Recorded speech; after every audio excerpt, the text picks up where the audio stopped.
Hello guys, welcome to Clear Study. So today we learn about the process of credit control. कैसे credit control करते हैं उसका process आज हम देखेंगे. So let's begin. अब क्रेडिट कंट्रोल होता क्या है? क्रेडिट मीन्स क्या है? क्रेडिट मतलब क्या होता है? उधार होता है. क्रेडिट इज इक्वल्स टू क्या है? Granting loan. हिंदी में बोले क्रेडिट का मतलब उधार. बोरोवर्स को अपन लोन प्रोवाइड कराते हैं तो उसको क्या बोला जाता है? क्रेडिट बोला जाता है. अब कमर्शियल बैंक और सेंट्रल बैंक में दोनों में डिफरेंस क्या है? कमर्शियल बैंक क्या करता है? क्रेडिट क्रिएशन करता है और सेंट्रल बैंक क्या करता है? क्रेडिट कंट्रोल करता है. कमर्शियल बैंक क्रेडिट क्रिएशन कैसे? बोरोवर्स को क्या करता है? कमर्शियल बैंक लोन प्रोवाइड कराता है और सेंट्रल बैंक क्या करता है? जो लोन प्रोवाइड कराता है उसको कंट्रोल करता है. जैसे ज़्यादा तो लोन नहीं प्रोवाइड कर रहे हैं या कम लोन तो नहीं प्रोवाइड कर रहे. इन्फ्लेशन और डिफ्लेशन को कंट्रोल करता है. इकोनॉमी के अंदर स्टेबिलिटी लाता है सेंट्रल बैंक. अब इन्फ्लेशन और डिफ्लेशन होता क्या है? इन्फ्लेशन मतलब increase in prices is called inflation and decrease in prices is called deflation. Inflation को अपन हिंदी में बोल सकते हैं महंगाई. तब इकोनॉमी के अंदर क्या हो जाए? महंगाई हो जाए तब उसे क्या बोलते हैं? इन्फ्लेशन. अब इन्फ्लेशन कैसे होता है वो देखते हैं. फर्स्ट क्या है? Credit creation. जो कमर्शियल बैंक है वो क्रेडिट क्रिएट करती है.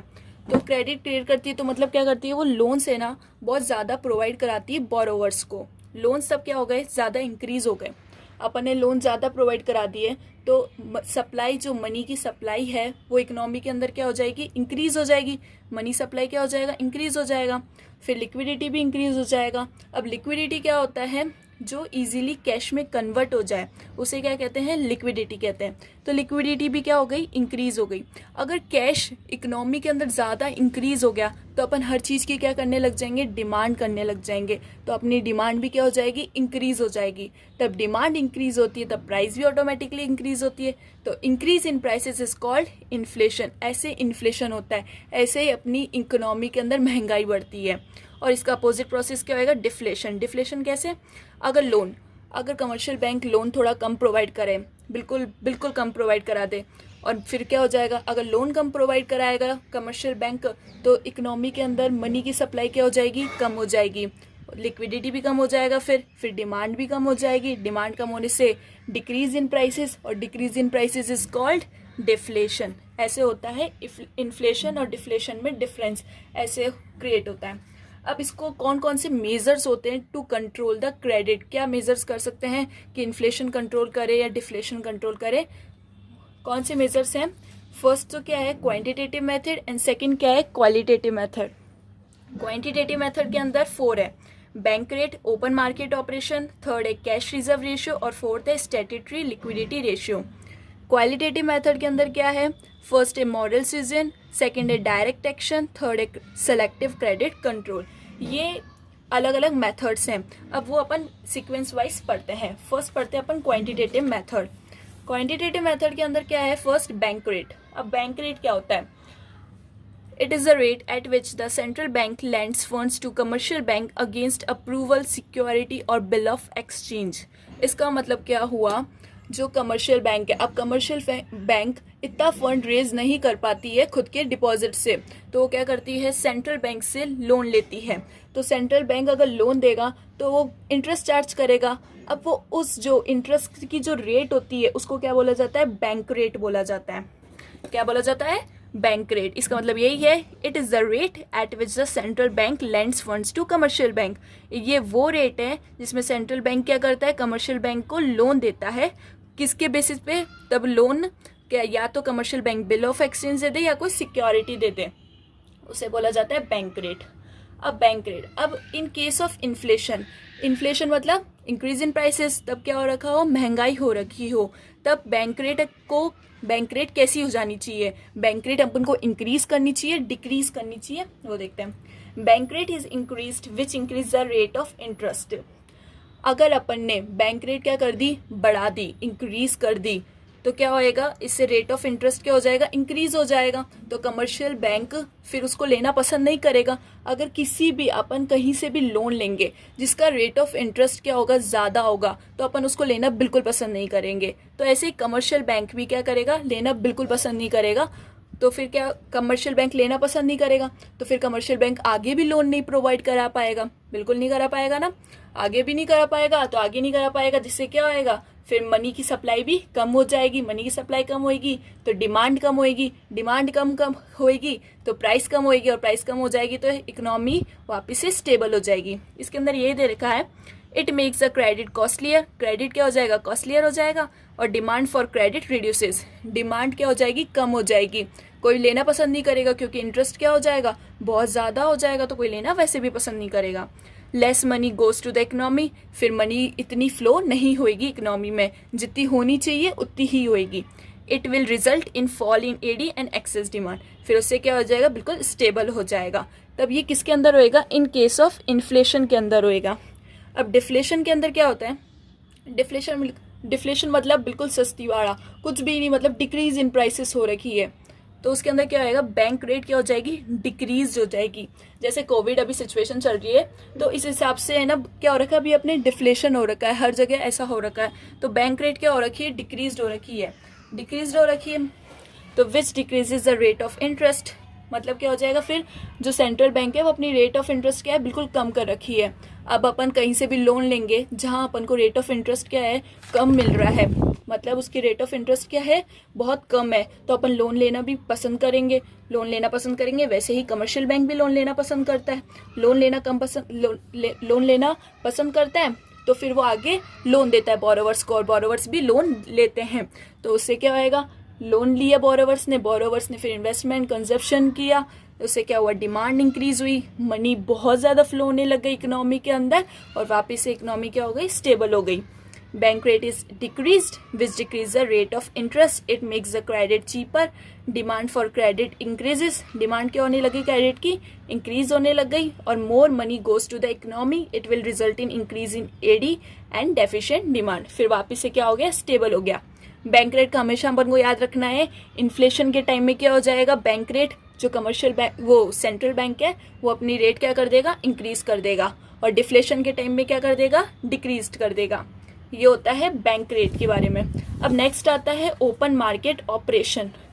ये क्या है, ओपन मार्केट ऑपरेशन के अंदर क्या होता है, it refers to the buying and selling of government securities by the central bank from to the public.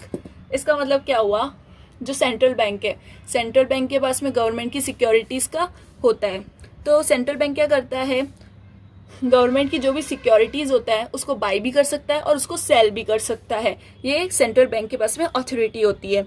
अगर तब इन्फ्लेशन हो रखा हो तब क्या होता है वो देखते हैं। Government securities are sold by the central bank in the open market, the central bank withdraws additional purchasing power, there will be contraction of credit, less money will flow in the economy, aggregate demand falls and excess demand will be corrected। इसका मतलब क्या हुआ, inflation के time में अगर अब जो central bank है वो गवर्नमेंट की सिक्योरिटीज को क्या कर देगा, सोल्ड करेगा, तो गवर्नमेंट के मतलब सेंट्रल बैंक के पास में क्या आएगा, अगर कोई भी अपन एसेट्स अपन बेचते हैं तो अपन के पास में पैसा आता है, कैश आता है अपने पास में, तो इकोनॉमी से क्या आएगा, उसके पास में पैसा आएगा, तो वापिस से क्या हो जाएगा, स्टेबल हो जाएगी इकोनॉमी। तब अपन इकोनॉमी से रुपए ले लेंगे, सेंट्रल बैंक रुपए खींच लेगी, तब अपनी सिक्योरिटीज को बेचेगी तो वो रुपए ले लेगी इकोनॉमी से, तो वापिस से स्टेबल हो जाएगी ना। इकोनॉमी के अंदर वापिस से पैसा नहीं रहेगा, तब अपन गवर्नमेंट सिक्योरिटीज को पब्लिक में सेल करते हैं, तो पब्लिक क्या करेगी, उसको परचेज करेगी तो वो उसको बदले में कैश देगी, रुपीज देगी, और उससे क्या हो जाएगा, इकोनॉमी के अंदर वापिस से स्टेबिलिटी आ जाएगी और सब कुछ सही हो जाएगा, कॉन्ट्रैक्शन ऑफ क्रेडिट हो जाएगा। डिफ्लेशन के अंदर क्या होता है, government securities are purchase by the central bank in the open market, the central bank injects additional purchasing power, there will be expense of credit, more money will flow in the economy, AD rises and deficient demand is corrected। इसका मतलब क्या है, government जो securities है, मतलब कोई सी भी securities जो भी इकोनॉमी के अंदर है वो अपन क्या करेंगे, अब परचेज करने लग जाएंगे, सेंट्रल बैंक क्या करने लग जाएगा, परचेज करने लग जाएगा, जिससे क्या होएगा, उसको मनी अब क्या है, डिफ्लेशन हो रखा है। डिफ्लेशन क्या हो रखा है, मतलब बिल्कुल मनी है ही नहीं इकोनॉमी के अंदर, तो मनी प्रोवाइड करने के लिए उसको क्या करना पड़ेगा, गवर्नमेंट सिक्योरिटीज को वो सेल करेगा या परचेज करेगा, ऑब्वियसली वो परचेज ही करेगा, क्योंकि उसको मनी क्या करना है, इकोनॉमी में प्रोवाइड कराना है, तो वो अगर परचेज करेगा तो उसको मनी देनी पड़ेगी इकोनॉमी में, इससे क्या होएगा, मनी फ्लो होएगा इकोनॉमी के अंदर और मनी वापस से बूस्टअप कर, मतलब इकोनॉमी वापस से बूस्टअप कर जाएगी। तो फिर डेफिशिएंट डिमांड क्या हो जाएगी, करेक्ट हो जाएगी। ऐसा होता है ओपन मार्केट के अंदर।